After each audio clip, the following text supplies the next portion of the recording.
পুরুষের জীবনে এমন একটা সময় আসে যখন তার শরীরে শক্তি থাকে না, পকেটে জোর থাকে না।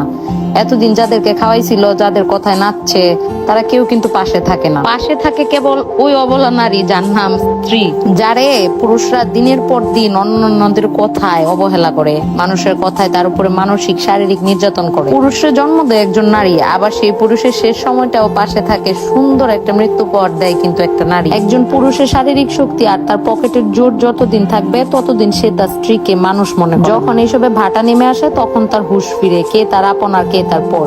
আসলে তখন আর কিছু করার থাকে না। সত্যি বলতে নারীদের কাছে সংসার হয়েছে একটা মায়ের বাঁধন। এখানে ভালো না লাগলেও আঁকড়ায় ধরতে হয়, আর ভালো লাগলেও আঁকড়ায় ধরেই থাকতে হয়। হাজার হাজার সংসার আছে যেটা টিকে আছে শুধুমাত্র সন্তানের মুখের দিকে তাকায়া, যেখানে সন্তানও একটা সময় পর পর হয়ে যায়, কিছুই করার থাকে না, এটা বাস্তবতা। সন্তান ও সন্তানের জীবন নিয়ে ব্যস্ত হয়ে যায়, পড়ে থাকে শুধু ওই অবলা স্ত্রী আর ওই স্বামী। কিন্তু শেষ বয়সে আইসাও পাওয়া না পাওয়ার হিসাব মিলাইতে গিয়ে হিসাব মিলে না। সেই অবহেলিত অযাচিত নারী আপনার শেষ বয়সে এসে বাহুডোরে বেঁধে রাখে কিন্তু আপনাকে বিপদে আপদে সুখে দুঃখে।